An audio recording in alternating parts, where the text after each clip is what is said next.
ชีวิตพ่อข้าจะไม่สูญเปล่าบัญชีแค้นเมื่ออดีตวันนี้ข้าขอสาสาง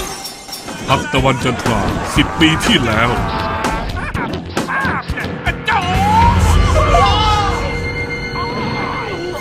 ไม่นะพ่อท่านบาดเจ็บข้าจะไม่จัดการยังไงแม่เลยนี่แหละป้าป่วยน้องแม่จากความแค้นครั้งนั้นเล่งเต่าฉุนก็เพียรฝึกวิชาอย่างมุ่งมั่นพลังลมปราณที่เกิดจากความเครียดแค้นครั้งนั้น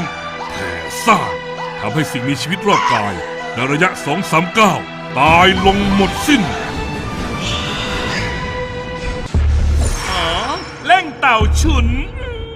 รนหาที่นักวันนี้ข้าจะส่งเจ้าไปพบกับพ่อในนรกตายจ้าจ้า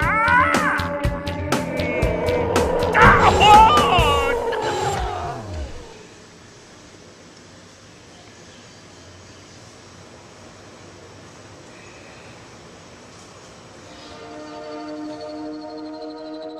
โอ้ข้าไม่เป็นไรโอ้ยเจ้าปล่อยข้าเจ้าเต่าฉุนช่วยนะพี่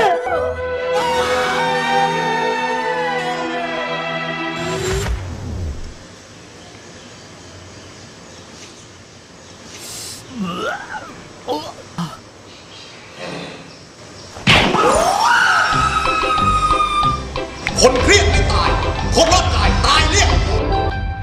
เครียดได้กังวลได้แต่ตัวไม่เหม็นได้ด้วย Strength Protect